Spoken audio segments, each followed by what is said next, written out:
This is Bloomberg Surveillance, Early Edition, with Francine Lacqua.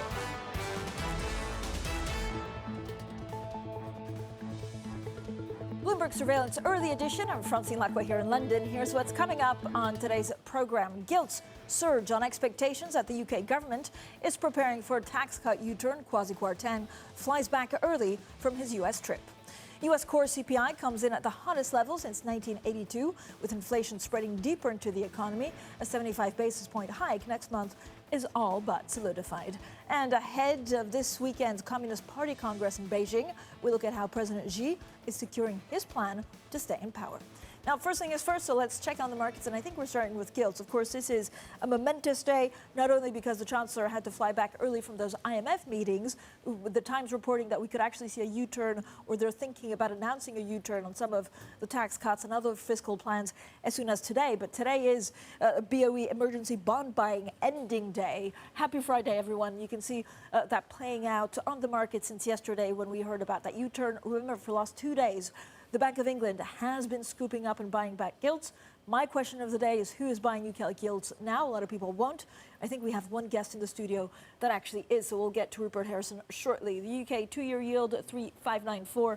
You see on the longer end, 30-year, 4.411. Now, it's quite extraordinary what's happening in markets overall. So let's look not only at the European stocks, but what's happening, I think, in futures over in the U.S., gaining 0.2%. European stocks 1.1% higher.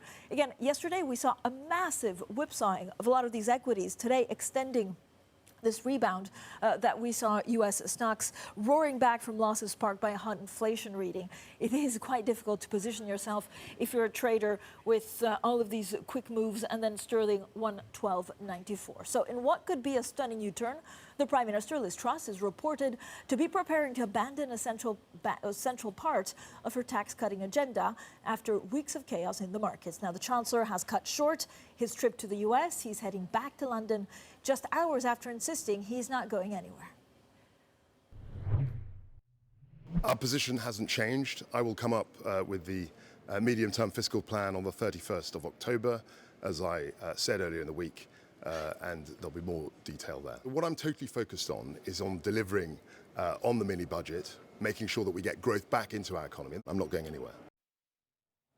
And so the Bank of England Governor Andrew Bailey's gamble, ending an emergency bond buying program today, appears to be paying off, although things could actually turn quite quickly. Now, we're now joined by Andrew Sentance, Senior Advisor to Cambridge Econometrics, former member of the Bank of England's Monetary Policy Committee, and Rupert Harrison, Portfolio Manager for multi-asset strategies at BlackRock, former Chief of Staff to George Osborne. So I feel like we're replicating. We have the Treasury, and former Bank of England. So thank you both for joining us. When you look at the big concern out there, of course, is the big gamble, which I have to say, Andrew, is one of, I guess, the most powerful but risky moves that any central bank has done, saying in 3 days, that's it, we no longer buy it.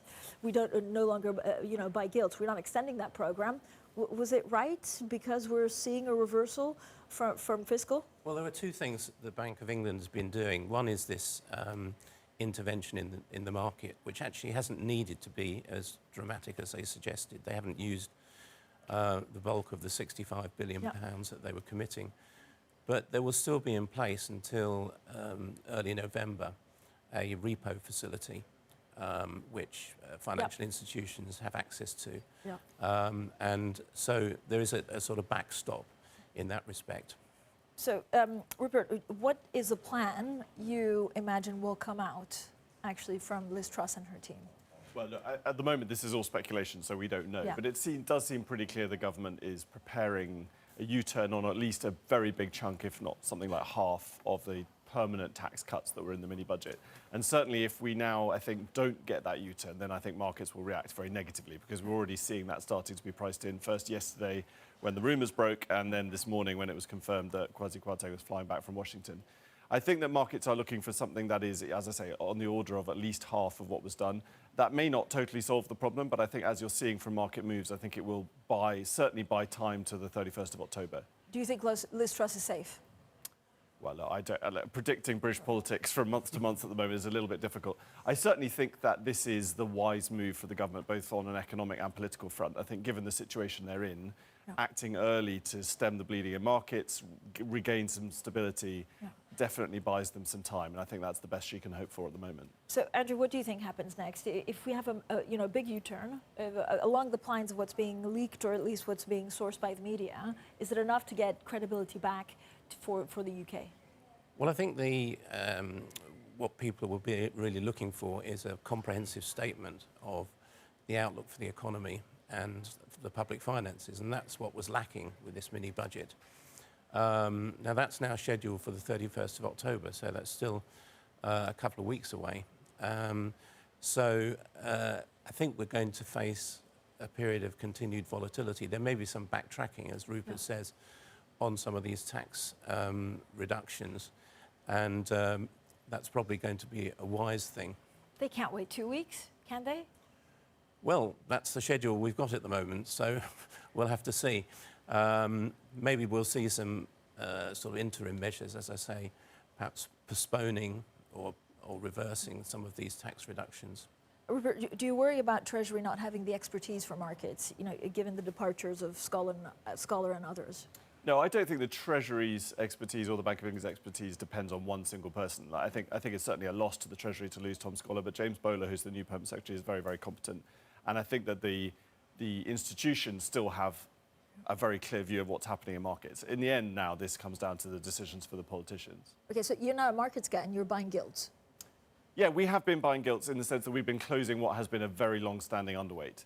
We felt for a long time that the inflation problems in the UK and the policy mix in the UK was not a good combination for gilts. I do think that there is the possibility now, if we do get a U-turn and a little bit of stability, that what has been a kind of negative reinforcing dynamic could turn into a positive reinforcing dynamic. If we get gilts down off the highs, there are many funds out there that are probably underexposed now to gilts that may need to buy back into a rising market, in a sense, a sort of milder version of some of the negative dynamics we saw before. Of course, it's not the end of the story, and I'm sure Andrew's right that we will see continued volatility. I think the 31st of October remains a very, very important date, because that's when you get the forecast, that's when we get a little bit more clarity into the size of the problem. But I think what we've seen over the last few days is enough to buy time to that event.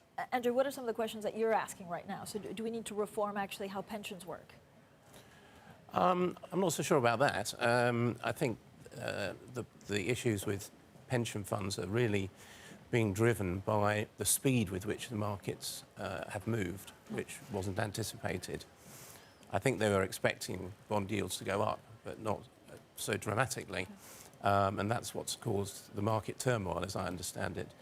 I think we need to think about the way in which monetary and fiscal policy is coordinated in the UK. We have an independent central bank, which is the right thing.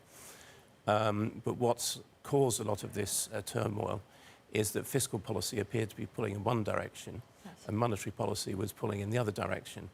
And therefore that means that the risk was that the stimulus that was coming from the fiscal side would actually prove inflationary rather than stimulating growth.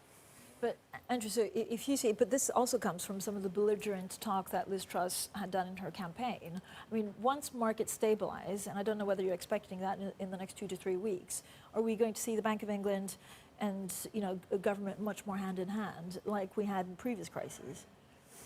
Well, I think we're going to see quite a big increase in interest rates from the Bank of England at the beginning of November. I would say either 0.75% or 1 full percentage point, because they've got a bit behind the curve in terms of controlling inflation. I think my advice for the fiscal side of the account is to prepare the ground much better. I think Liz Truss has acknowledged this already, but to come out so quickly with such a major fiscal announcement with so little backup is what's really caused this problem. So we need more time for fiscal changes to be announced and to be considered before they're put into the public domain. And how quickly can that happen? So if you're trying to regain market credibility, and there was questions on whether, for example, the assumption for the OBR is a 2.5% growth, which would be very different to what we have right now. But in general, investors that may not be that familiar with the UK, how long does it take for them to say, okay, I'm confident that we're back? Well, I think there's going to be a risk premium built into UK assets for some time. It's not going to suddenly disappear. But I think that investors can see the government changing tack. As Andrew's saying, I think they're now saying, OK, they are, there's clear respect for the independent institutions, for the bank, for the OBR. We're going to get an independent forecast for the public finances from the OBR. They are not going to take that 2.5% growth as an input. They may show a scenario, but their central case will be their central case. I think the key is going to be that even if we do get a U-turn now, we're talking about the numbers that are being discussed are sort of 20 billion plus. There still leaves a gap. And so I think there will be a lot of focus on the 31st of October about the credibility of the other measures to close that gap. I think we'll see a combination of spending cuts and maybe some other tax measures on the 31st. And then I think the ideal scenario for the UK government and for UK markets is that after the 31st, we're in a sort of political row about those rather than a markets row about the credibility. But, so, Rupert, the U-turn, you think, is a U-turn on everything? Because we've also heard some fighting talks over the last, 24, 48 hours. Yeah, sure. I mean, so the thing about political environments like this is that the policy is the policy until it changes. Right. So an official spokesperson at the moment has to say we're sticking to the mini budget, but it's pretty clear now that we are going to get some significant changes. I don't think it's going to be the whole package, certainly not right now. Okay, thank you both. Andrew Sentance, Senior Advisor to Cambridge Econometrics, Rupert Harrison, Portfolio Manager at BlackRock. Both stay with us. We'll talk about the Fed and the wider world next. Coming up, another hot month. U.S. CPI for September rises more than expected. We discuss what that means for the Fed and the outlook for the U.S. economy. That's coming up next, and this is Bloomberg.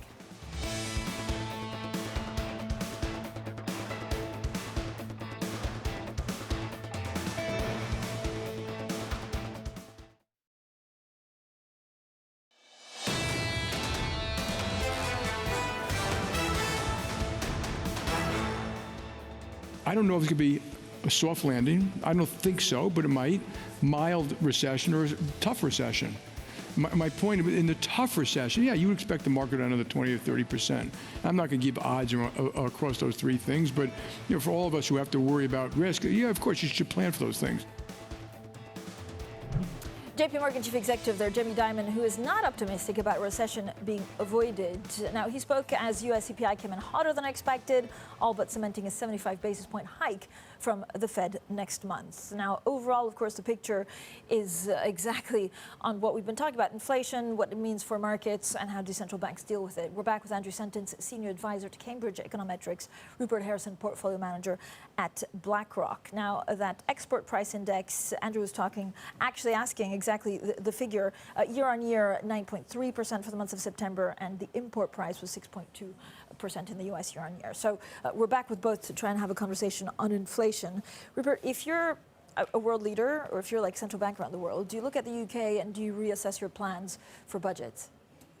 I think that the message has gone out that you need to be very, very careful about taking market stability for granted. I think that's very, very clear. I think that applies most in Europe, where you've seen quite a big debate in response to big German fiscal plans, where obviously that has big implications for countries with less fiscal space like Italy. And I think that's driving these discussions around more common debt issuance at the European level. But certainly, I think everyone looking at the UK will say, I don't want to be in that situation. More broadly, I think that it has highlighted this issue that when you have rapid rises in interest rates after a period of very, very low rates, you do uncover vulnerabilities. And so I think a lot of investors are thinking, OK, where is the next vulnerability that is going to be uncovered by this kind of rising tide? But are regulators on top of that?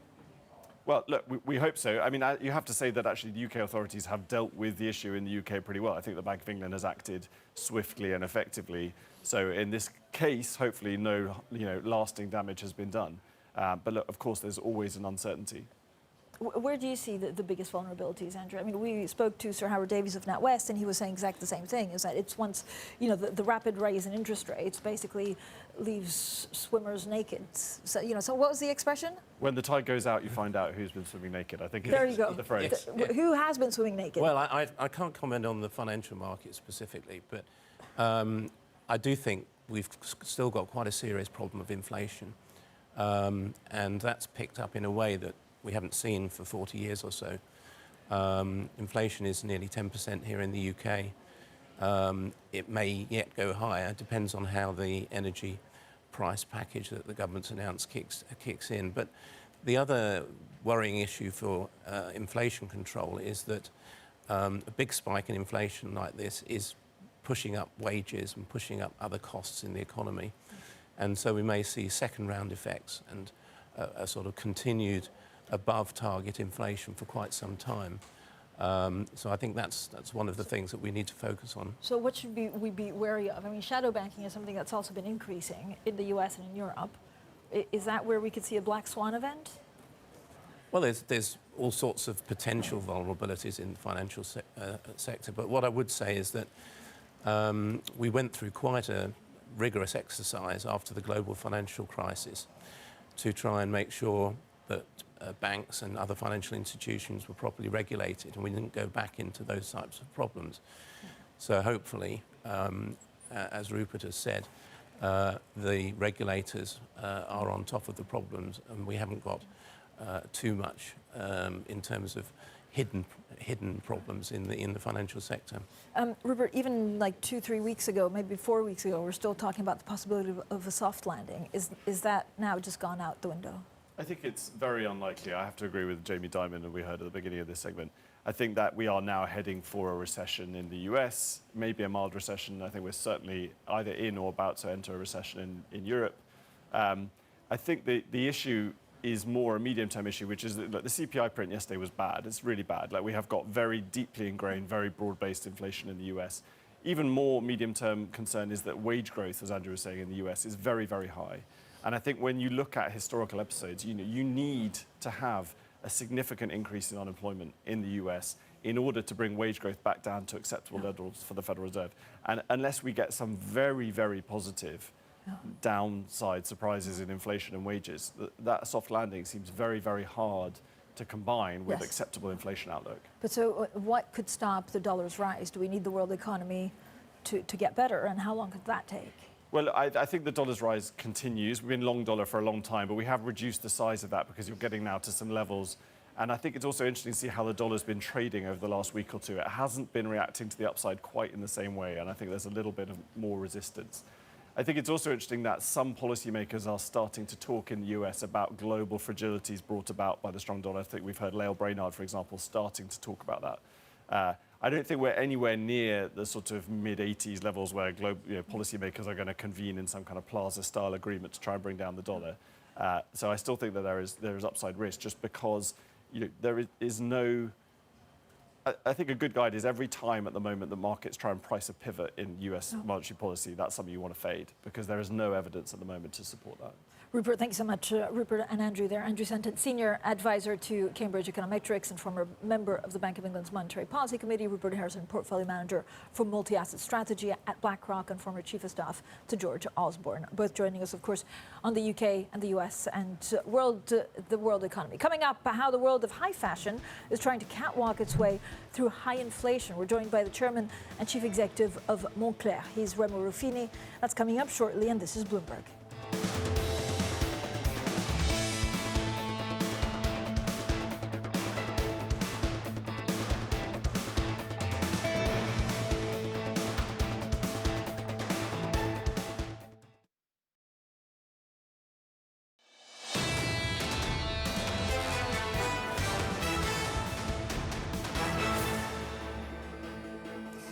Keeping you up to date with news from around the world with your First Word News, I'm Alice Atkins. UK government bonds are soaring this morning on the prospect of a U-turn on Prime Minister Liz Truss's economic agenda. Chancellor Kwasi Kwarteng has cut short his US trip to head back to London to work on the fiscal plan. This as the Bank of England's emergency intervention in the bond market is set to come to an end later today. The US investigation into the use of outside messaging services like WhatsApp at major banks is now sweeping in record keepers at big investment firms. Bloomberg has learned the SEC has asked money managers for details of who oversees retention of electronic communications at their firms. The US regulator has already issued about $2 billion in fines for improper conduct, compliance and record keeping. The US House Committee investigating last year's attack on the Capitol has voted to subpoena former President Donald Trump. Lawmakers want to question him about the 2021 riot and are demanding documents and testimony about his role. The move comes just weeks ahead of midterm elections that will determine control of Congress. Bloomberg has learned that Mizuho Financial Group has emerged as a suitor for part of Credit Suisse's securitized products group. Sources say the Japanese bank is competing against interest from Apollo Global and PIMCO and others. Credit Suisse says the platform, which employs about $20 billion in risk-weighted assets, is highly profitable. Global news 24 hours a day, on air and on Bloomberg Quick Take, powered by more than 2,700 journalists and analysts in more than 120 countries. This is Bloomberg. Now, coming up, how luxury goods are weathering the storm despite inflation and recession alarms. Our interview with the chairman and CEO of Moncler, Remo Ruffini, next. This is Bloomberg.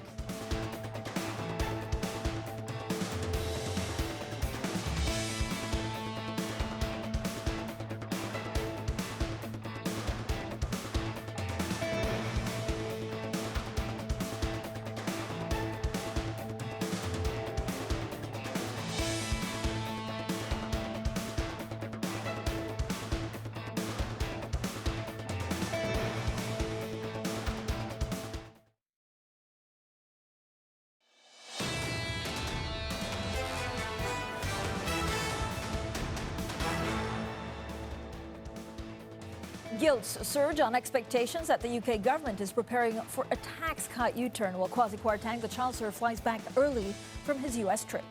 U.S. core CPI comes in at the hottest level since 1982, with inflation spreading deeper into the economy, while a 75 basis point hike next month is all but solidified. And ahead of this weekend's Communist Party Congress in Beijing, we look at how President Xi is securing his plan to stay in power. Well, good morning, everyone, and welcome to Bloomberg Surveillance Early Edition. I'm Francine Lacqua here in London. Recession? What recession? The luxury goods industry has been largely unscathed by the economic downturn and soaring inflation so far. Now, earlier this week, the French luxury goods giant LVMH beat forecasts with higher sales as wealthy shoppers continue to spend on top-end retail. And with winter coming, luxury outwear maker Moncler is ready to capitalize on that strong demand as it celebrates its 70th anniversary. Now, we're now joined by a man who has catapulted the brand from a struggling label back in 2003 to a $12 billion luxury giant. He is Remo Ruffini. He's the chairman and chief executive of Moncler. Thank you so much, Remo, for joining us. I mean, it is amazing. First of all, thank you so much for being in London, because you've come from Milan. There's so much talk about luxury, about inflation, about where the world is.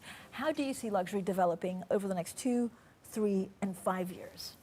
I mean, I think luxury after COVID is changed a lot. You know, I think the people, they want totally different experience. The people love to stay outside. The people love to hiking, biking, whatever.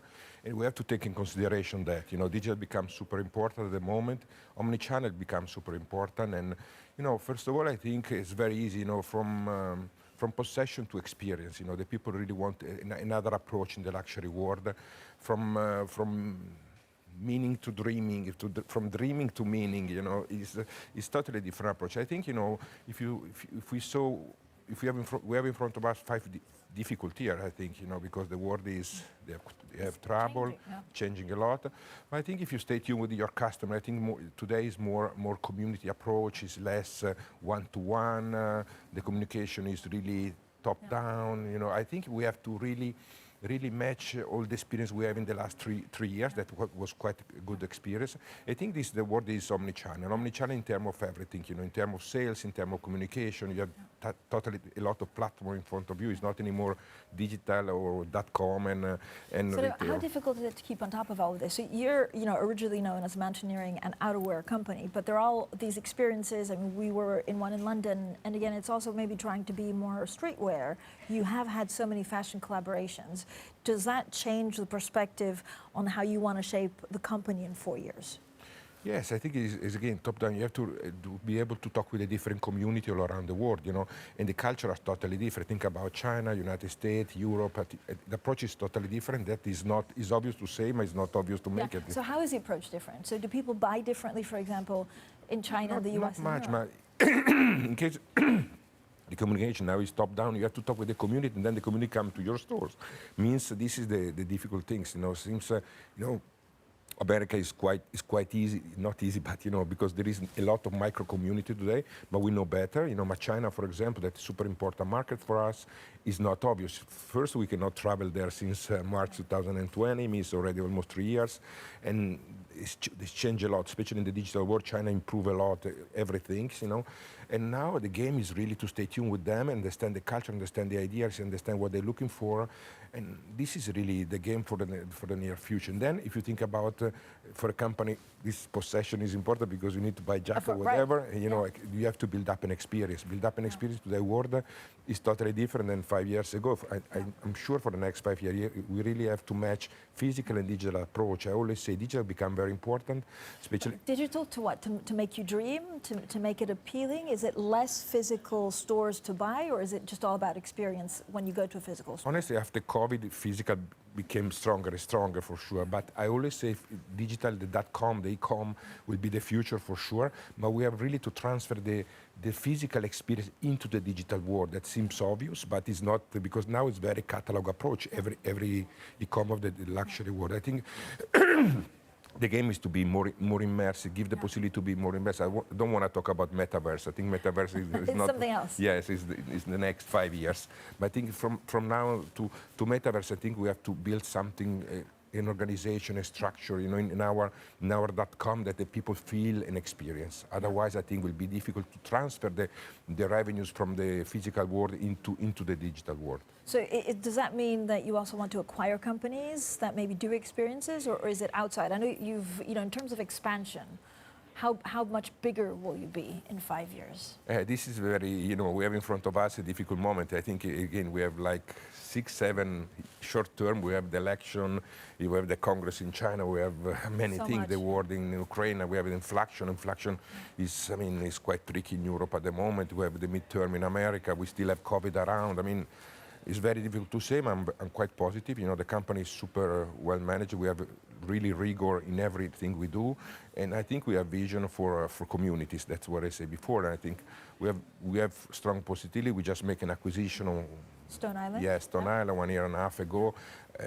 I feel we're very concentrated to redesign the organization. I feel they have potential to attract different communities than Moncler. I feel that Stone Island can come in this new world of luxury. You know, that I really feel is. I mean, how do you segment, Remo, luxury? I mean, there's the very high end, there's the kind of high luxury, and then there's like the middle ground. Is the high end actually almost, you know, recession-proof, inflation-proof, because you can hike prices when your raw materials are more expensive? I think the world is divided, I think, in 2 areas in the luxury world. I think the traditional luxury, we talk about Chanel, Hermes, Dior, for sure they are the strongest in the, but since 3, 4, 5 years, you know, this street, you know, think about New Bond Street, Monte Napoleone, Faubourg Saint-Honoré was quite sad 5 years ago. Now a lot of young generation is there, thanks to some brand.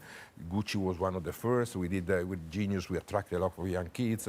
Balenciaga, Loewe, this kind of brand that give more energy to the customer, I think was able to attract new generation customer into the luxury world. And now you match the old and classic, let's say, not old in terms of style, but the traditional luxury brand with the new upcoming luxury brand. I think this energy, you feel it. I think is something very positive for us, very positive, I hope, for Stone Island in the near future. What are you most excited about the future?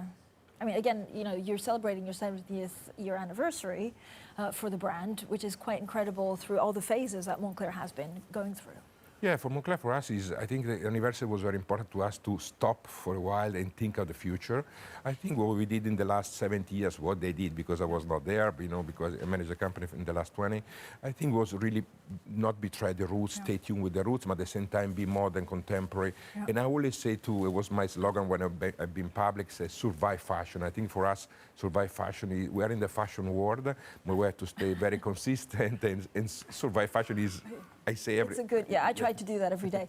Talk to me a little bit about, you know, if you look at politics, and certainly politics in Italy, you're listed on the Milan Stock Exchange. What do you need from this new government to help you grow, to support you, and to attract investors? We're in a tricky moment, you know, because we just have the election. We're going to have the new government in end of October. I think we need the rigor, first of all. We need execution in economy. As you know, our debt is very high. We have to control this. Reputation for the world. You know, I think in the last 400 days we have Mr. Draghi manage Italy. I think was a very, very good was a turning point for me. You know, we have a huge reputation all around the world. I feel when I walk in the street, when I talk with the people all around, you know, we go in New York, you know, Italy is Italy today. Okay. And now we have the Italian choose another way to manage the company. The country, which is like a company, exactly. Just much bigger. For me, it's a company, you know, because they have debt, they have revenue, they have marketing and everything. Now it seems that this lady, Mrs. Meloni, she's serious, but you know, to manage a company with 2.7 trillion debts is another game than make politics in general. You know, means let's see, okay. Let's hope. Let's hope and see. Thank you so much, Remo Ruffini there, the Chairman and Chief Executive of Moncler. I like that. We all just try and survive fashion. Coming up, Liz Truss reported to be preparing to abandon a central part of her UK tax cut plan. We'll bring you the very latest on the UK. That's coming up next, and this is Bloomberg.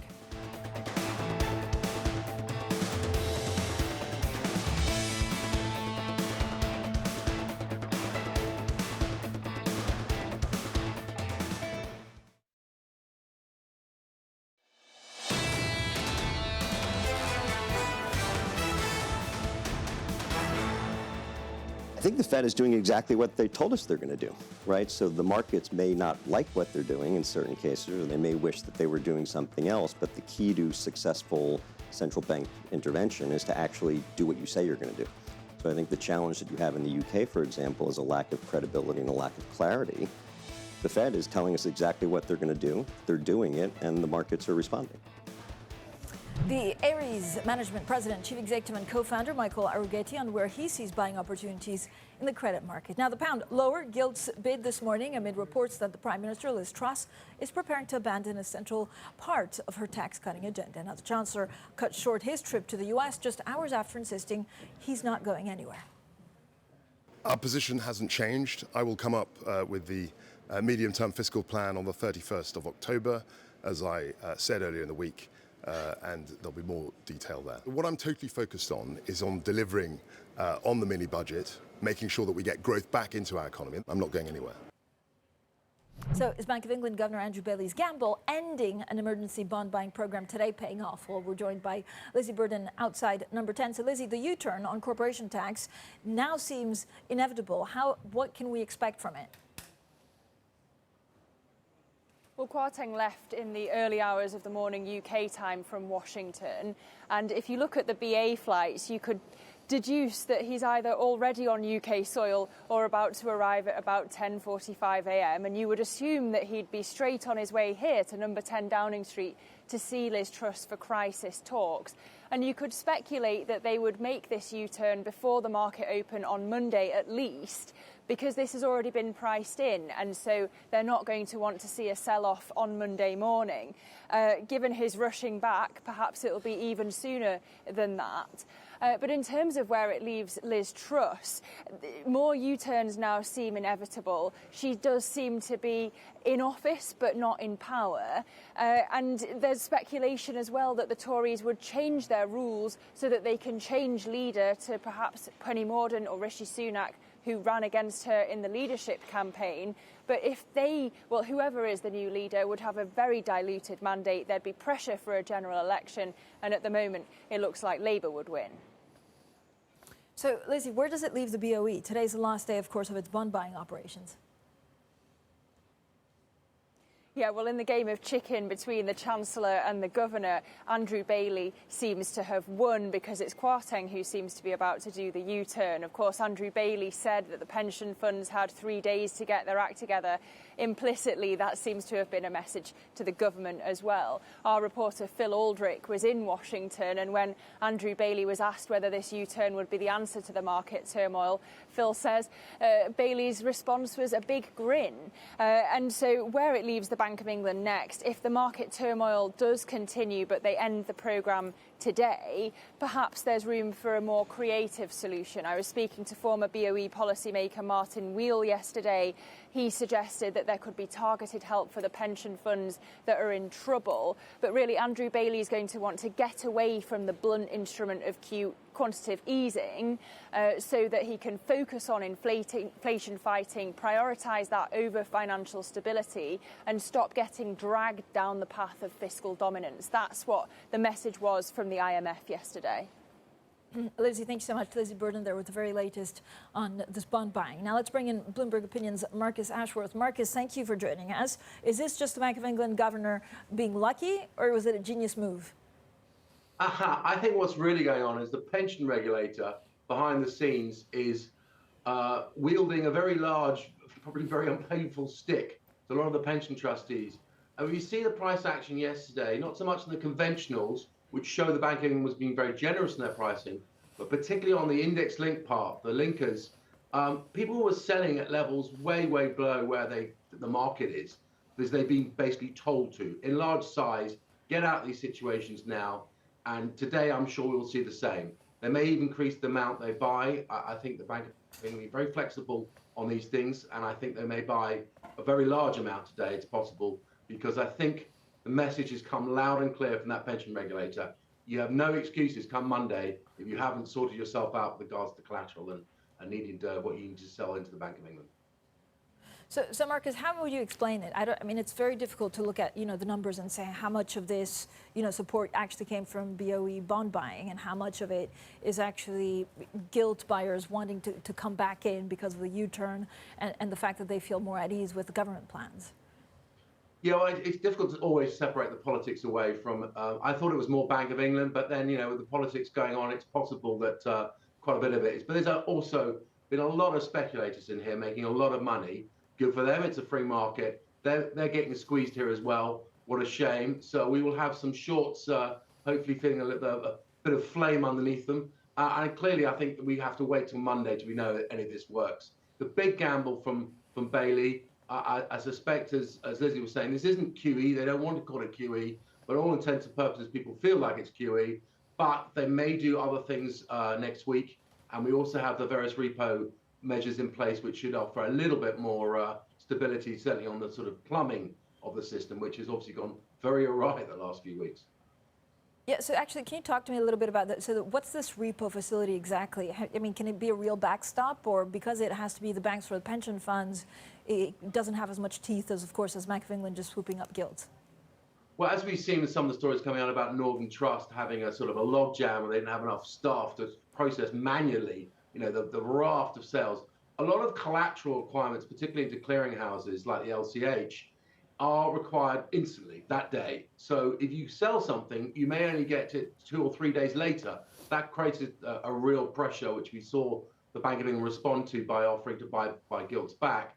So in that context, clearly there needed to be something sorted out to prevent that plumbing blocking up.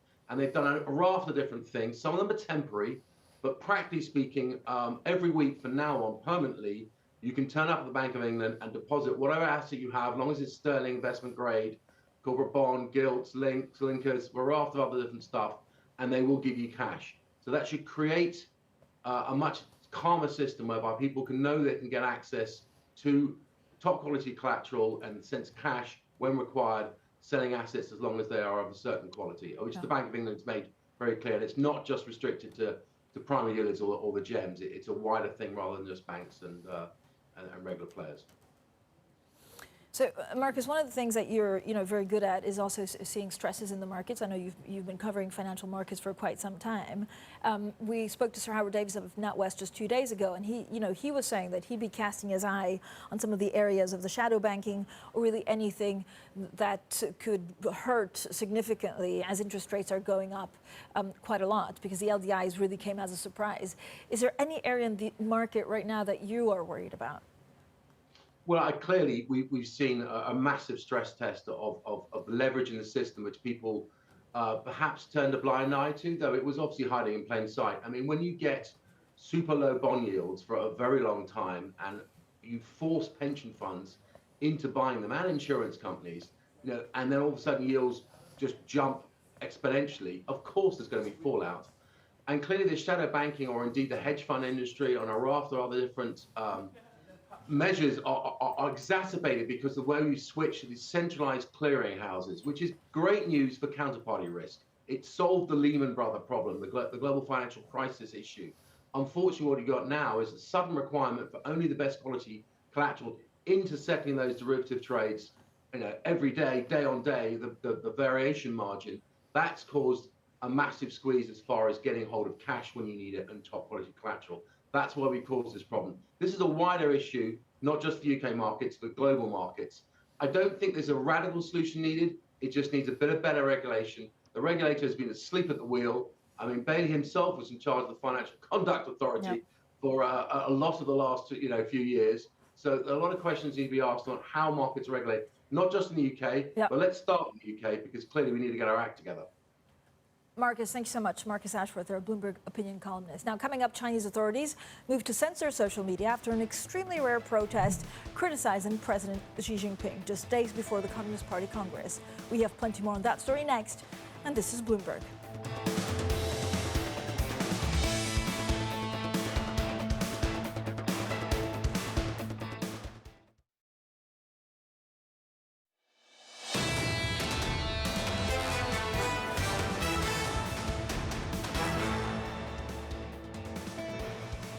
Economics, finance, politics. This is Bloomberg Surveillance Early Edition. I'm Francine Lacqua here in London. Now, China's Communist Party Congress begins this weekend with a host of challenges facing the nation's leadership. Now, to dive deeper into all of this, let's bring in Bloomberg's Rebecca Chung-Wilkins. Rebecca, thank you for joining us. So what kind of language should we be watching out for in the speeches?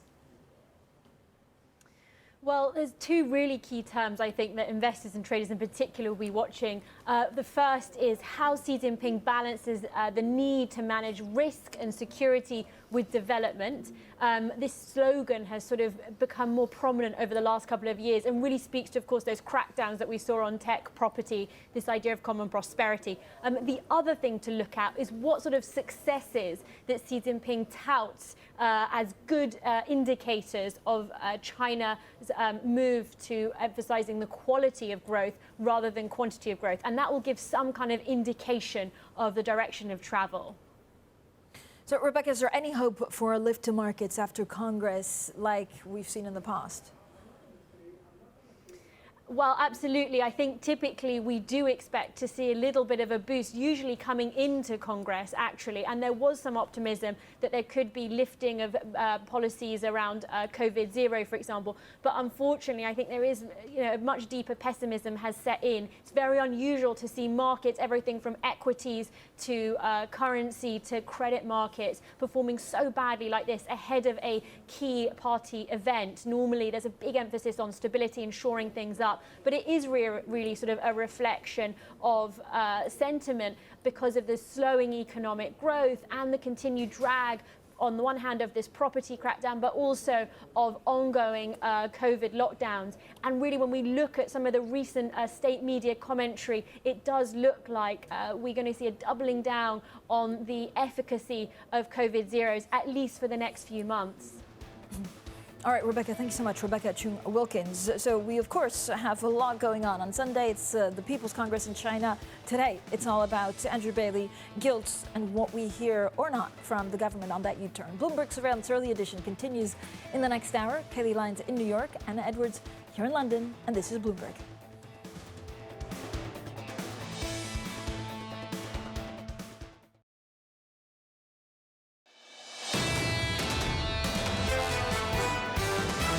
There's a lot of uncertainty here. There's much less certainty around the dynamics at the moment. I think everything is a tightrope. Frankly, everything's on sale. I mean, we're down 25% on equities from a year ago. People are really hesitant. That means they think the market isn't oversold yet, and that we're not going to hit the bottom yet. This is Bloomberg Surveillance Early Edition with Anna Edwards, Matt Miller, and Kailey Leinz.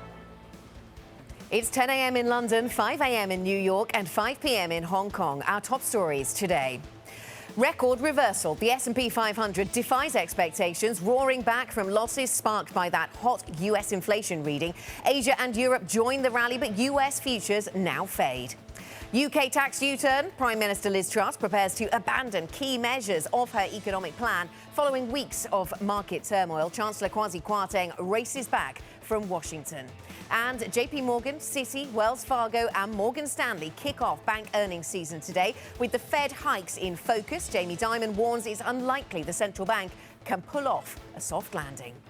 Welcome to Bloomberg Surveillance Early Edition. I'm Anna Edwards in London with Kailey Leinz in New York. Matt Miller is off today. And Kailey, whatever it was that caused that intraday reversal in US stocks yesterday, it certainly successfully spread around the world through the Asia session and then into Europe. Yeah, whatever it was, Anna. I was watching the charts yesterday wondering what was possibly going on after that hot CPI print. Thankfully, we're going to have Danny Berger break things down for us in just a moment. First, though, I do want to check on Asia, which, as you mentioned, really followed through on the rally we saw here in the U.S. The MSCI Asia Pacific Index as a whole up 1.8% overnight. Certain pockets of outperformance as well, including from China, where the CSI 300 rose about 2.4%. Of course, we're anticipating the Party Congress beginning this weekend, but also maybe lifting risk sentiment. There is the fact that inflation data out overnight came in a little softer than expectations. You also had Japan outperforming, the Nikkei 225 up 3.25%, actually the best day for those stocks since March. But one Japanese asset not having the best day is the Japanese yen, weaker against the dollar today to 147.65. Of course, yesterday hit the weakest level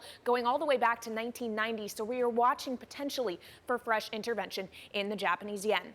Then when we take a look at the U.S. picture, it's a different one this morning than we saw yesterday. Of course, we saw a 5% swing in the S&P 500 from the lows to the highs of the day where we ultimately ended. Today, though, after earlier gaining in the futures session, we're rolling over. S&P E-minis now down about 0.4% as we see some buying coming back into the bond market. We're down about 3 basis points on the 10-year Treasury yield. 391 is where we trade, while at the short end, the 2-year is at 442. Finally, it is a day of dollar strength, Anna.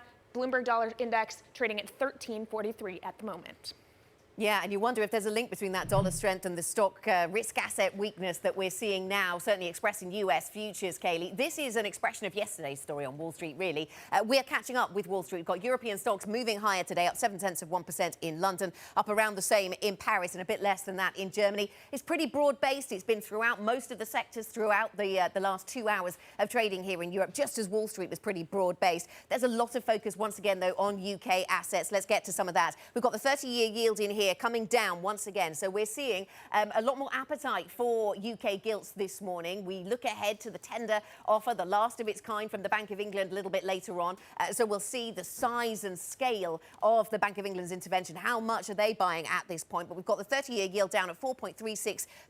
The pound at 112.70. So the big move in the pound seemed to happen yesterday, an expectation of a U-turn then coming through from the UK government. So we saw big moves in the pound higher yesterday, and we just come off those today. So 112.70 down by around 0.5%. Feels like there's some big experiment going on here in the UK about what happens when you pull certain fiscal levers, and we hope the rest of the world is taking note. This is what's happening in Hungary at this point. We've seen big moves in the Hungarian currency. This after an announcement by the central bank, an emergency rate hike by the central bank. They've introduced a new one-day deposit rate that's going to be at 18%, more than the 13% base rate. And with that, they set off the biggest rally in their currency since 2011. And it is the weakness in their currency they were trying to get ahead of, as instructed by the Prime Minister. He wants inflation down from above 20%. And gas futures, I bring you a slightly better story here, Kailey. This is nice. 91% storage full in Europe, 95% storage full in Germany. That doesn't tell us how full it'll be in February, March, of course, which is important. But also some of the 7-day forecasts for weather, some of the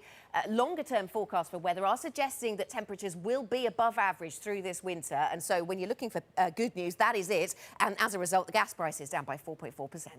All right, Anna, bringing the good news on a Friday morning. What's so interesting to me is that yesterday when we got inflation data, you could have considered that bad news. And yet we got a shock turnaround in equities that sent Wall Street searching for something to explain how another red-hot inflation number translated into the best day for bulls in a week. Bloomberg's Danny Berger joins us now with a closer look at yesterday's action. Danny, please explain. Look, Kailey, I'm going to do my best, but let me just, huge disclaimer on this whole thing. These are really just guesses at the end of the day because we don't know. I really like how Liz Ann Saunders put it. I mean, this is the nature of the beast these days. Things can turn around on a dime. All right, let's kind of dig through some of these clues to try to figure out why it turned around and what that means. So, yes, we get CPI coming out yesterday, and the market, it just absolutely tanks. Now, it's super easy to blame the algos. Maybe there were some mean reversions levels triggered that started this buying. thing, and then trend following just follows on. But again, that's one of those things that's hard to actually ascertain whether it happens. Now, one of the clues is when the market was diving, the VIX was moving lower at this point too, which is strange. You'd suggest more market volatility, VIX should move higher. But it does suggest that some hedges were being unwound. So perhaps that's one of the clues of why it eventually turned. Now, a lot of folks have said this was a short covering rally. That's not exactly right. It at least wasn't a plain vanilla short covering rally. And one of the ways we can tell that is by looking at the Goldman Sachs index of most shorted stocks versus the S&P 500.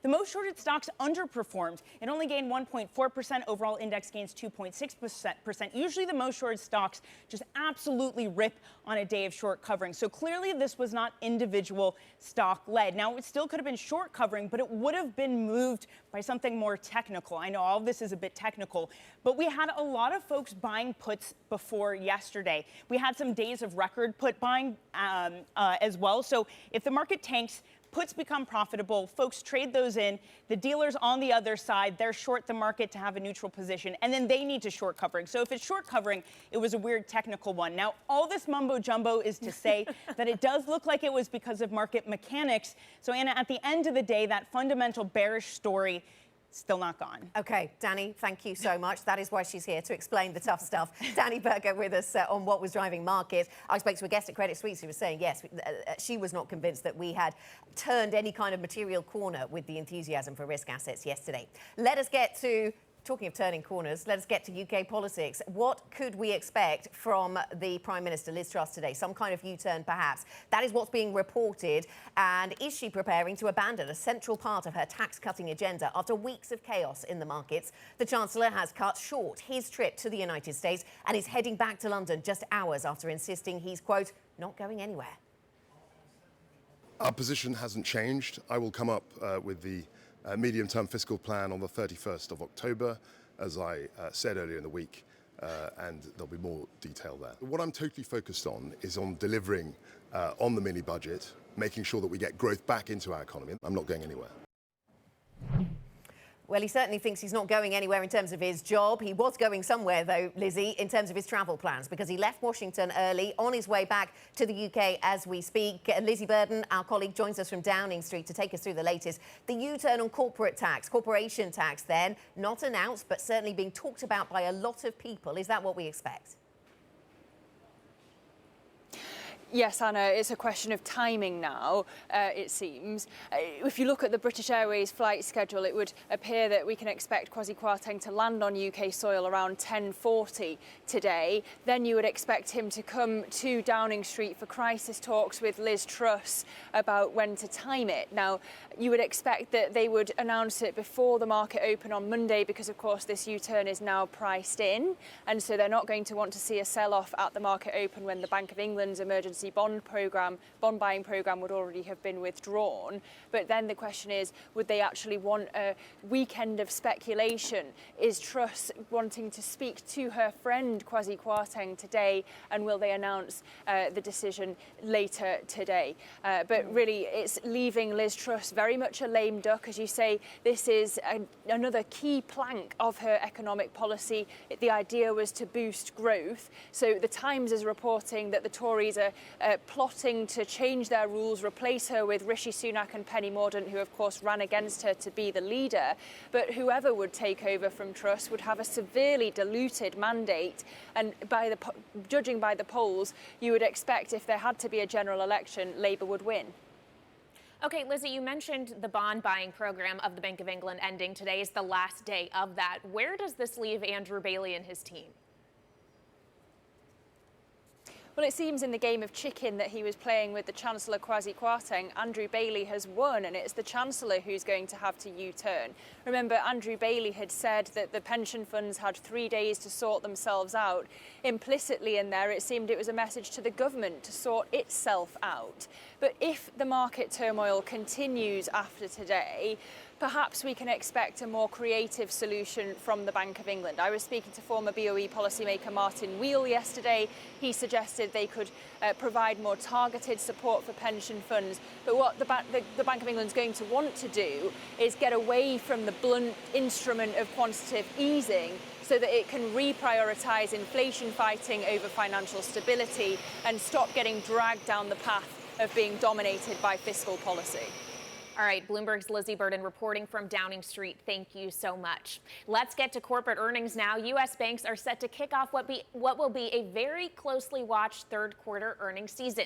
J.P. Morgan first up this morning, and Citi, Wells Fargo, and Morgan Stanley are all also on deck to report today. Their outlooks will be heavily scrutinized for clues about the state of the industry amid growing recession risk. J.P. Morgan CEO Jamie Dimon spoke yesterday, offering hints of what his bank is bracing for. I don't know if it could be a soft landing. I don't think so, but it might. Mild recession or tough recession. My point, in the tough recession, yeah, you would expect the market another 20 or 30%. I'm not going to give odds across those three things, but for all of us who have to worry about risk, yeah, of course, you should plan for those things. Shanali Basic, our global finance correspondent, is joining us now with more. So, Shanali, it's not the prettiest picture for these banks. They're facing a lot of headwinds. What are you going to be watching for in these reports? And that's the thing. If Jamie Dimon expects that there won't necessarily be a soft landing and a mild or a tough one, then what does that mean for provisioning for loan losses? The expectation right now is about $1.2 billion over at JP Morgan, about half of that at Wells Fargo. It's interesting to see what will happen, not just on the consumer side, but the investment banking side. It's a rare day that we have four big banks reporting at the same time. So a lot of things to watch between the differences between the type of clients that JP Morgan and Citigroup and Wells Fargo have and the Morgan Stanley Wealth Management clients that may or may not be feeling the same type of pain in the market that some of the other consumers are.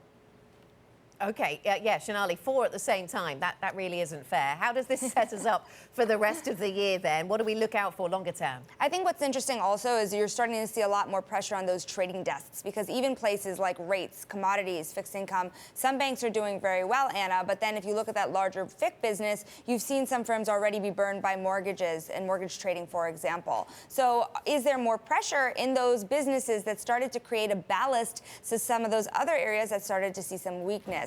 Also, are we going to see more of the yield curve inversion play a bigger role here, kind of offsetting the optimism behind that net interest income gain? All of this is to say this is the end of the year. Bankers will be telegraphing what their staff will be really looking like into next year, whether they'll need to do a little bit more by way of headcount reductions, and what they will have to do in terms of efficiency and managing compensation in order to meet lower profitability. Shanali, thanks so much. Bloomberg's Shanali Basak there with a preview of what to expect from the bank earnings season. And we'll have more on US banks and what we expect to hear from them later this hour with Bloomberg intelligence analyst Alison Williams. Coming up on this programme, we'll dig deeper into the UK story. Gordon Shannon joins us from 24 Asset Management, where he's a portfolio manager, the plane carrying the Chancellor of the Exchequer on his dash back to London, currently somewhere over South Wales on its way to Heathrow. We'll also talk to Jeffrey Yu, BNY Mellon's senior market strategist, about UK assets, sure, but also about US assets post that CPI print. And it is the 20th Chinese Communist Party National Congress kicking off this weekend. Stick with Bloomberg for special coverage starting on Saturday night and all through the week. This is Bloomberg.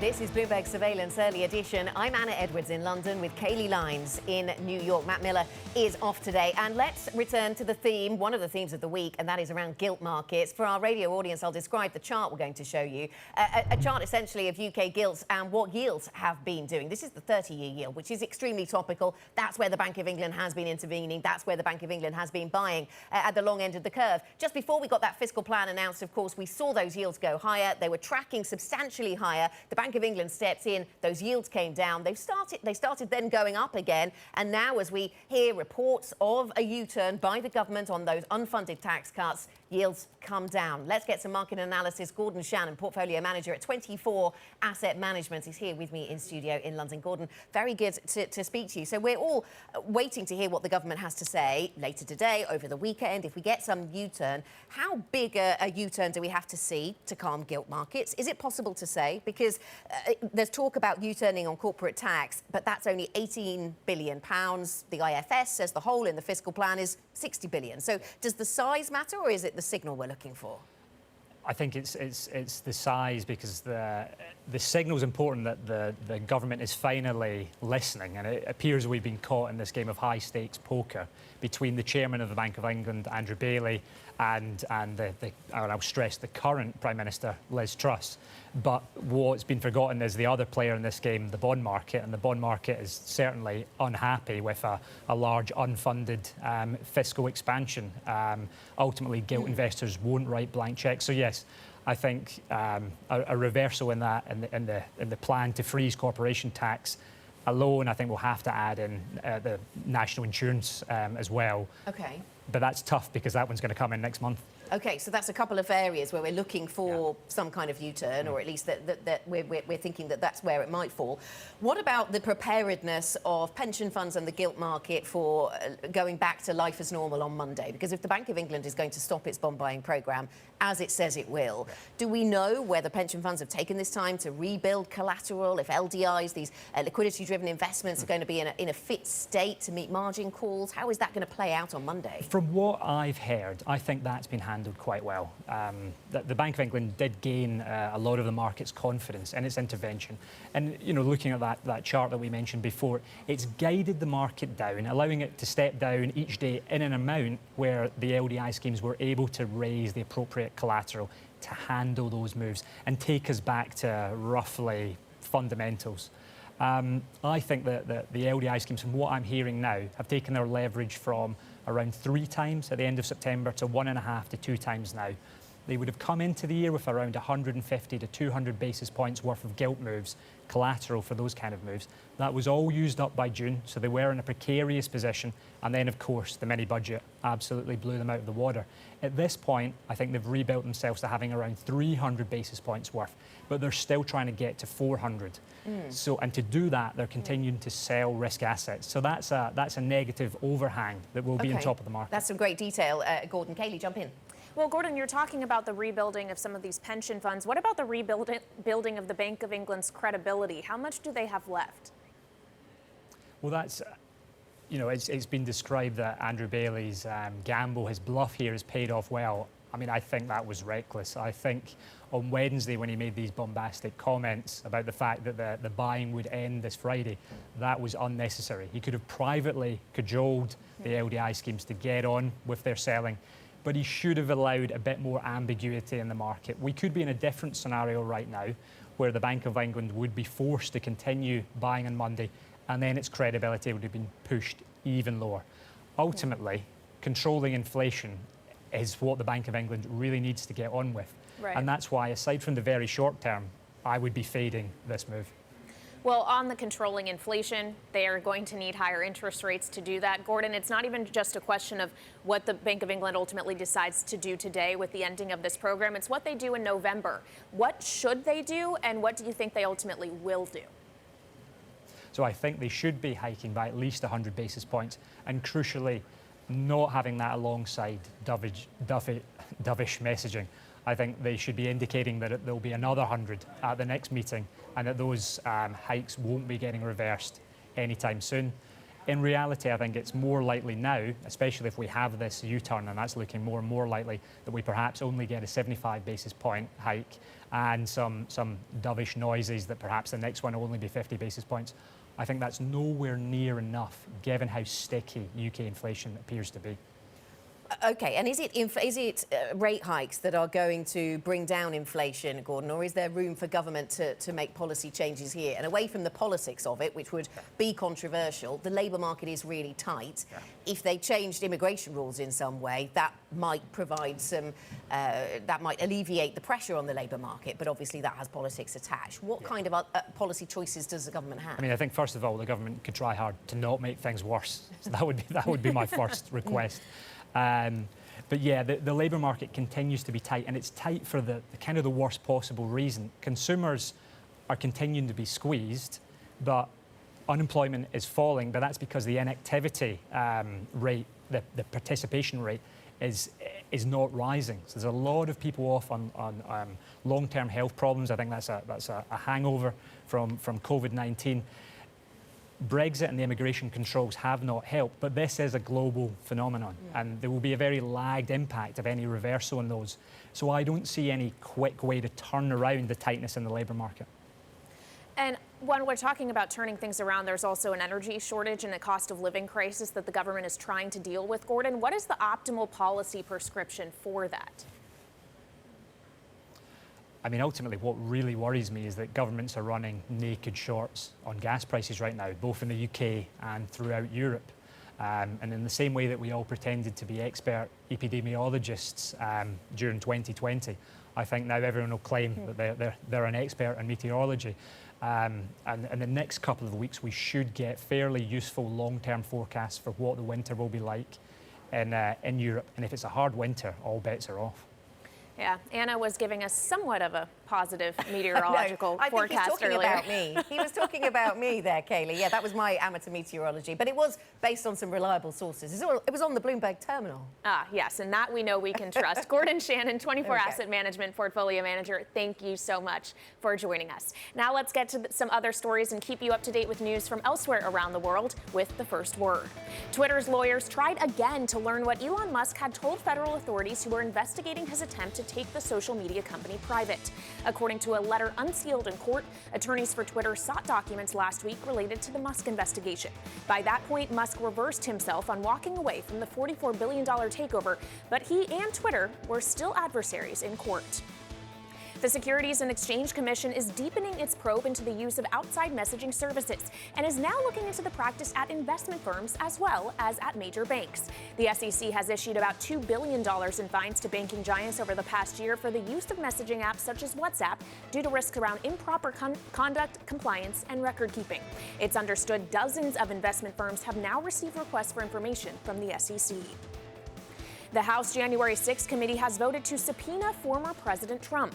Lawmakers want to question him about the 2021 attack on the Capitol and are demanding documents and testimony about his role. The subpoena is an escalation of the committee's demands to hold Trump accountable for his actions during the assault. And the manager of a $184 billion public pension fund for Texas public education employees is cutting its Chinese stock allocation in half. The move potentially cuts billions of dollars. According to meeting documents, Teacher Retirement System of Texas is switching to a new tailored emerging market stock benchmark to reduce China's, quote, outsized weight in the MSCI Emerging Markets Index it once relied upon. And Anna, of course, China is very much in focus for us this weekend and into next week as the Party Congress is being held. It's a question of the priorities of Xi Jinping and the Communist Party and ultimately what the fate of COVID-0 policy is going to be. Yeah, for markets, for investors, that's really important. Obviously, the geopolitics between China and the US also really influential on money managers and their willingness and ability to allocate into China. So certainly we'll keep all of those themes very much in focus. We'll get analysis of what to expect from that Congress a little bit later on this hour. In the meantime, we'll also talk to Jeffrey Yu, someone who might be able to weigh in on strategy towards China. BNY Mellon senior market strategist. So much to talk to Jeffrey about today. Could be a fascinating conversation. Stay with us. This is Bloomberg.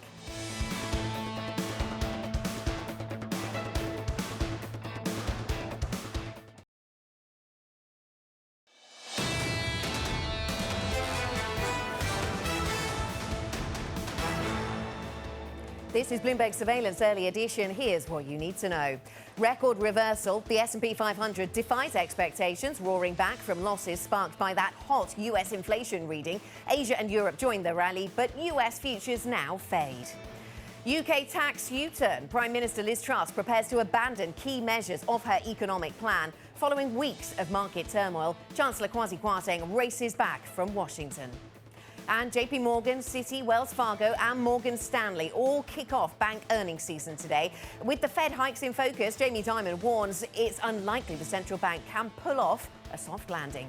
I'm Anna Edwards in London with Kailey Leinz in New York. Matt Miller is off today. And Kailey, my sympathies go to bank analysts today trying to deal with 4 banks reporting, Chanali says, all at the same time, which sounds like a bit of a handful. In the midst of all of that, we're still seeing strength in risk assets here in Europe, but that fades into the US session. Yeah, it definitely has faded as the future session grows older. We're still trying to contend with the CPI data we got yesterday, and now we're going to have to contend with earnings season as well. A lot of big banks reporting today, Anna, as you alluded to. So the question really is going to be on the strength of those earnings and whether or not it can provide any kind of support to an equity market that is trying to find its footing. Yesterday, as Anna alluded to, we saw a massive turnaround from a 2.4% loss to a 2.6% gain just on an intraday basis. Absolutely wild, but we're seeing a lot of the moves ultimately of yesterday reversing this morning. S&P 500 futures down about 0.4%, an even bigger decline for NASDAQ 100 futures, which are down about 0.7%, right around session lows at the moment. While some buying is coming back in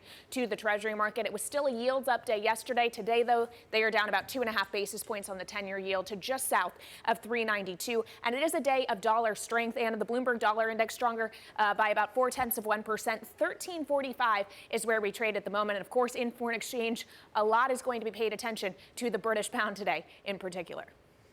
Yeah, absolutely. And it loses ground. In contrast to yesterday, Kailey, let's check where we are on European assets then. The Stoxx 600 is up by 0.7%, echoing Wall Street of yesterday. If it was some of those market structures that were driving Wall Street higher, then we're happy to make the most of that here in Europe, it seems. And we go a little bit higher across sectors, most sectors in positive territory in the earlier part of the trading session today. Here's a couple of UK assets very much in focus. We're seeing buying of gilt today as we get to the end of the Bank of England's buying programme. Today is the last day. This is the 30-year yield we have here, and you can see that the yield is dropping, and we are seeing buying then coming back into the markets. The pound, of course, a strong rally yesterday on expectation of a U-turn in government policy. Remember, the unfunded tax cuts were very much the thing that led to market turmoil in gilt markets and also in the currency, and so we saw a big rally in the pound yesterday on that theme. Maybe the market looking for confirmation of that to maintain those moves today, and we see the pound actually tracking back 0.7%, 112 the handle now. Here's another currency very much on the move. This is the dollar losing ground against a resurgent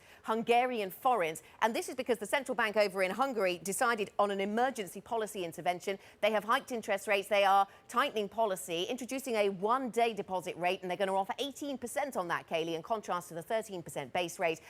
The Prime Minister, Viktor Orban, saying he was not happy with inflation above 20%, the central bank trying to weaken the currency to have some effect on that. All right, so another one hiking substantially, Anna. Let's talk more about central banks that have to continue on the tightening path. Jeffrey Yu, BNY Mellon's senior market strategist, joins us now. Jeff, we'll get to the UK in just a second, but if we could just begin in the US and the hot inflation print we saw yesterday, the mysterious market rally we got off the back of it, and ultimately, if it changes anything, did it alter at all your expectations for the Federal Reserve, how far they will go, how long they will stay there? I don't think anything has changed at all. What happened yesterday, ultimately, after CPI, was we managed to figure out, in hindsight, of course, how long dollars or how long Fed hawkishness, so to speak, the market was. Yes, it was a hot CPI number, so to speak, but not extremely hot to the extent that those positions could continue or even be added to. And I think that's why risk rallied as well. Yes, we can talk about the impact of sterling and the like, but most importantly, the market has been burnt so much by these Fed pivot trades. They were all taken off, totally flipped, and maybe they flipped a bit too much. Okay, fair enough. So you think there may actually have been something substantial behind the rebound, Jeff? If we could focus on the dollar as well, not just the equity market, because you also saw a reversal to dollar weakness. Citi publishing a note this morning saying that it's actually going to be a dollar strength story until we actually get a turnaround in the global economy and growth starts to pick back up. How much further does that dollar rally run in that scenario? broadly speaking, the dollar will rally, but I think it's time to start to think about differentiation. So if we look at LATAM, for example, there are quite a few candidates for relatively decent real rates. Like in Brazil, in particular, that's almost nailed on. Chile, Colombia, these are places we're looking for too. So probably LATAM currencies might start to attract more inflows up ahead, and they're benefiting from a robust US as well. China, of course, let's see what happens this weekend. Asia is an area where markets haven't really looked at all year, but with more central bank intervention potentially and the like, and that's where the dollar will strengthen, to be clear, but maybe not do as much. Versus G10, however, versus euro or sterling, absolutely think the dollar for the time being will maintain resilience as policy sorts itself out within the ECB and BOE and the rest. Jeffrey, let's pivot to the UK then, and many on Downing Street will be trying to work out what it is that the market will be satisfied with in terms of some kind of policy U-turn, how large a U-turn they need to do on one of those or more of those unfunded tax cuts that they had proposed. Now, I spoke to a guest earlier. The IFS, of course, says there's a hole of £60 billion in the public finances as a result of these. I asked a guest earlier, so do they need to find 60 billion then of U-turns? And the answer was, well, the number might be one thing today. It might be a different number next week. How are you looking at what the government is going to do here and whether it will be, quote unquote, enough? Well, let's put it this way, nothing will be enough, because institutionally the market's view of UK policy making has changed. It has derated. Let's be clear on this. Even if the entire budget, lock, stock, and barrel, if the entire budget were abandoned, we probably wouldn't get sterling back to where it was. We're not going to get a doubling in the number of mortgage products back. So at that point, the risk premium on UK assets, that's in place. So to erode that, I think needs a longer term strategy. In the short term, however, there are reports suggesting only the national insurance cut's going to be maintained, and even using the IFS numbers, that can be offset using wage earnings for the benefits uplift, right? The benefits uprate. But politically, that's probably quite toxic as well. So if they can scale it back down to say under £20 billion or something like that, it is manageable, and I think the gilt market will calm down as well. But that doesn't unwind the institutional damage. The institutional damage. OK, that's an important point, Jeffrey. Let me ask you then, come Monday, if we see substantial U-turns over the weekend, if we see that coming to pass, will the gilt market, I know a lot is unknown as I say that, a lot will depend on the detail, but can you foresee a situation where the gilt market is able to stand on its own 2 feet without the involvement of the Bank of England in the way that it's been involved this week? I certainly do. And I think the Bank of England, would have been calling pension funds, would have been speaking to LDI associations throughout the last 2 weeks. I'm just really checking how much exposures are. So I'm pretty confident, that they do have the situation under control and, never rule anything out. Backstops, there can be new liquidity backstops as well. But if we take a leaf out of Draghi's, the strongest backstops are the ones that never need to be deployed, right? So with the new liquidity arrangements, perhaps, that's designed as such. If further down the line more is needed, the Bank of England will never jeopardize financial stability. Let's be clear on that. But yes, on Monday, I do think the gilt market can hold its own. Jeff, finally, to circle back to something you mentioned earlier, the question of China, a headline just crossing the Bloomberg terminal, the offshore yuan now at 7.21 to the dollar. That is record weakness for the offshore yuan ahead of the party Congress that starts this weekend. What are the greatest market risks around that event? So there are upside risks and downside risks, right? And I think there are more upside risks at this point. Look at the conditioning for zero COVID throughout the week. It's just article after article in the leading papers saying zero COVID is here to stay. But if there are very subtle hints of changes in what kind of a policy environment, what kind of a COVID environment, both for the pandemic but also for the virus, then I think that would be taken as a strong signal as well. But on the other hand, I think markets will also be looking at the makeup of the new leadership group. There's strong expectations there'll be a strong technocratic element within the new bureaucracy, the new hierarchies. If, let's say, the share of technocrats is not as strong as previously anticipated, I think that's one area for markets for international observers to reassess as well. So quite a few moving parts. It will take a few days, and ultimately, let's see what the lineup is next week. Jeff, thanks so much. Really good to see you. Jeffrey Yu of BNY Mellon. Coming up on the programme, earnings season, we've mentioned it a few times, the banking sector in focus today. It kicks off today with 4 major US banks reporting. We'll get an update, a briefing on what to expect next. This is Bloomberg.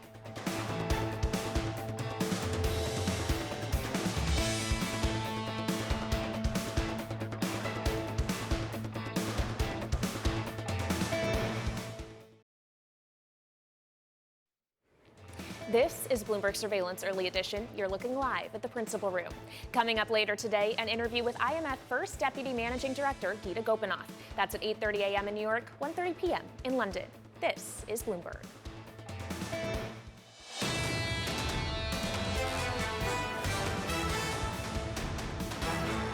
This is Bloomberg Surveillance Early Edition. I'm Kailey Leinz in New York with Anna Edwards in London. Matt Miller is off today, and he's missing the debut of earnings season. U.S. banks will be kicking things off today with J.P. Morgan, Citi, Wells Fargo, and Morgan Stanley all set to report. Investors will be paying close attention to their outlooks as the Fed tries to fight inflation without derailing the economy. Allison Williams, Bloomberg Intelligence senior analyst for global banks and asset managers, is joining us now, up early for us, even though clearly, Allison, it's going to be a very, very busy day for you with 4 of these guys reporting this morning. A lot of headwinds that they're facing. Where do you think we could see the most pain showing up for these banks? Well, I think it's probably not pain, but it's expected pain. And so what we're really looking at is what are the banks going to tell us with their loss provisions? Because it's going to be a great quarter. Net interest income is going to be really strong. Fees are going to be weaker. That's been well broadcast. So there is some offset there. But the question is really next year, what is the economy going to look like? And that's why we're looking to the loss provisions, because credit is going to be strong. We heard Brian Moynihan yesterday and in the all recent weeks saying how strong the consumer is. We consistently have been hearing that from bank managements. But the loss provisions look ahead. And so to the extent that the probability has increased that there's a recession, and depending on the depth of that recession, that will be reflected in the numbers. Well, and clearly the recession will ultimately be brought upon by higher interest rates, which can help the banks in many ways, but there's also areas in which it hurts, like mortgages. It's near 7% in the U.S. now. That could turn off a lot of people from buying. Who's most exposed to that? It could. Well, the banks really have, over time, reduced their exposure to that business. So mortgage banking, which really focuses on the origination of loans and servicing of those loans, it used to be Wells Fargo, J.P. Morgan, Bank of America. They really had a huge hold on that market. But if you look, since the financial crisis, they've really cut different parts of that business. There's parts of the business that have a lot more regulation, so they've sort of gotten out of those parts of the market, and so they're really much less exposed. Wells Fargo, on a relative basis, still is much more involved in that business. Alison, good to see you. So with investment banking and the fees that it generates very much in focus as part of the narrative that you just set out there, is that going to set up a contrast between what we're seeing from Main Street with resilient consumers, at least in the short term, and then Wall Street on the other? Depending on the bank's reliance on those two streams, are we going to see different stories? I think that's exactly right. So if we look at Goldman Sachs and Morgan Stanley, we're going to see very steep revenue declines from a year ago. Both banks are very capital market focused. Goldman a little bit more tilted towards trading, Morgan Stanley towards wealth management. But we're going to see the biggest revenue declines there, whereas J.P. Morgan, Bank of America, Citigroup, and Wells Fargo, among the banks I cover, are more exposed to interest rates. They're going to do much better. And then the regional banks, which are covered by Herman Chan, those really are going to benefit from the higher interest rates. Loan growth is slowing a bit, but there still is some loan growth. And provisions, as I said, we're looking towards the future, but credit is pretty strong right now. Yeah, and so tell us, what should we look for more specifically then, Alison, when it comes to that push and pull, I suppose? Net interest income, of course, helping at this point for some of these retail banks, but on the other hand, concerns about whether their consumer base can stand up to recession. It means that the share prices respond in an interesting way sometimes to higher rate expectations. What will you be looking for there? So I would say in terms of the more regional banking side of the business, if you will, the questions are going to be what's happening with the cost of deposits. So we can all see the benefit of higher rates. I think that has really factored into the numbers, but the two questions are, one, how fast are deposit costs going to rise as a result of that? And then number two, what is the impact on loan growth, right? So it's great that we have higher rates, but at some point there's a tipping point. Loan growth has started to slow. What is the outlook for next year? What are the demand trends? We have really great consumer spending, probably going to see that for the next quarter, but how are we thinking about next year? And then for the investment banks, the strong story is going to be fixed income trading. So volatility, as you said, the fees are really down significantly. There's been a dearth of IPOs this year due to the volatility. The offset is we're going to have very strong fixed income trading. That's a positive. Again, it's all about the outlook. That investment banking business, what's happening with the pipelines and execution, things have been stalled for several months now. Will those deals be able to get done? Will they push into next year, or are we starting to see things start to get pulled? That's going to be the question on the investment banking side. All right, Allison Williams of Bloomberg Intelligence, thank you for joining us this morning. Best of luck digesting these 4 bank results today. Thank you so much. And later today, we're going to be hearing from the CFO of Wells Fargo on his bank's results. That's at 4 p.m. in New York, 9 p.m. in London. And meanwhile, Anna, we have some breaking news out of the UK. Yeah, we do. According to our reporting here at Bloomberg, the UK Prime Minister Liz Truss is going to reverse some economic plans later today, later Friday. So this just giving us a bit more detail on the timing. We wondered if we'd have to wait for the weekend. Well, now it seems that we are going to hear something of this today. How much Kwasi Kwarteng, the Chancellor, knows about any of this is uncertain. He has been coming across the Atlantic over recent hours. Perhaps he has connectivity, we'll see. But his plane yet to land at Heathrow, it's been taken on every twist and turn you can imagine, and that Heathrow landing, that holding pattern that many of us will be very familiar with. So he waits to land at Heathrow and to find out and to weigh in, of course, and discuss how policy moves forward here in the UK. Meanwhile, the pound at 112.66. This is Bloomberg.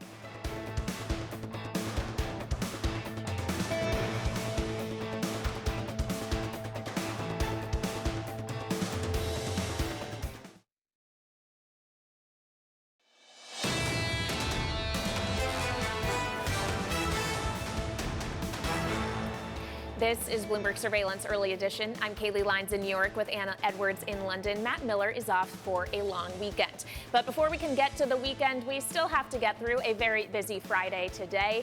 Here's what those events include. The Bank of England emergency bond buying program is set to end. We have discussed that at length throughout the program. Plus, starting in just about an hour's time, U.S. bank earnings will be kicking off with JP Morgan, Citi, Wells Fargo, and Morgan Stanley all reporting. We'll also be getting some economic data with U.S. retail sales at 8:30 a.m. New York time.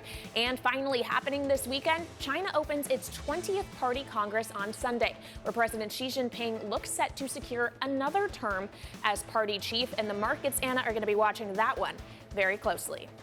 Yeah, absolutely. And pessimism is running high for China's economy heading into these important events, which are set to take place over the weekend. It's a twice-in-a-decade party congress. Investors looking to the leadership gathering to steer the nation out of the current economic slump. Bloomberg's Tom McKenzie joins us here on set in London to talk us through the latest. And Tom, let's start with what we should expect overall, I suppose, from this party congress. What are the key things we're going to be watching for? Well, just for the context, this is one of those rare moments where you get an insight into the Communist Party of China's thinking. So that's the importance, as you say, every 5 years. The big speech from Xi Jinping on Sunday. And as you say, at a time when we've had a torrid year for Chinese assets and, of course, the economy as well. So the benchmark, the CSI 300 is down about 22%. The yuan is down about 11% versus the dollar.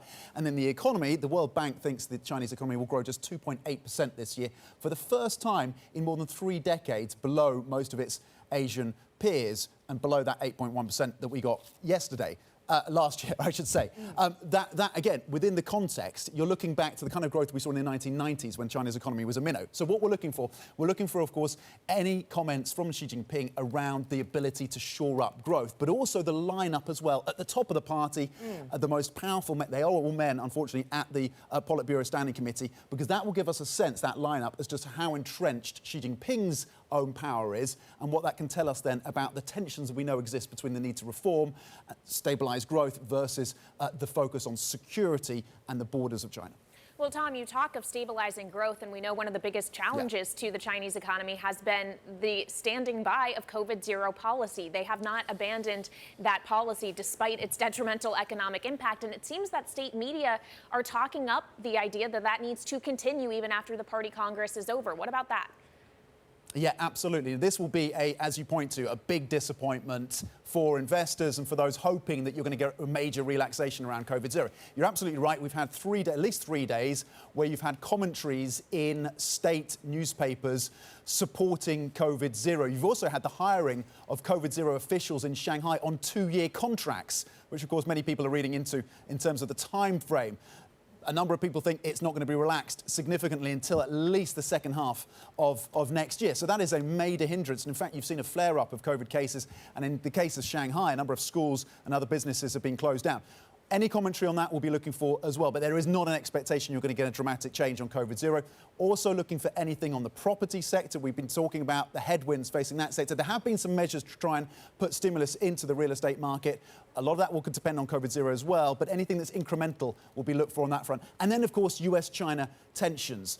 We saw those additional restrictions on tech shares, or at least chip sales into the Chinese market. What the Chinese response is going to be if they double down on spending on R&D, for example, will also be closely scrutinised. OK, Tom, thanks so much. Bloomberg's Tom McKenzie with the latest on what we should watch for at these important Chinese meetings. Kailey, we should just take a moment to reflect on what we've heard about the UK this hour and what we still yet to hear. We had confirmation then from our reporting that we are going to get some kind of U-turn on fiscal policy today. It is going to come today. We aren't going to have to wait for the weekend. And interesting that the Times newspaper in the UK is reporting that will involve plans to freeze corporation tax being reversed. And that has been widely anticipated as one of the moves that they could do to go back on their mini budget. The problem, though, Kailey, is that that's worth about £18 billion. And the IFS, the Institute for Fiscal Studies, says the hole in the budget is £60 billion. So whether that's enough, whether other measures will follow, is going to be a key question. Absolutely. How ultimately is all of this going to be paid for, Anna? And it strikes me that they are going to make these U-turns today as we see the ending of the BOE's emergency bond buying program, that today is the last day of that. Andrew Bailey has made that very, very clear. So a lot for UK assets to consider. The 30-year gilt yield right now down 20 basis points on the day, Anna. Yeah, absolutely. So the gilt market has been responding to expectations of a U-turn, and the pound actually was a lot stronger yesterday on that same expectation, a little bit weaker today at 112.43, but we have seen expectations of U-turns building in the markets, Kailey, in recent days. That is it for Early Edition. Surveillance is still ahead. This is Bloomberg.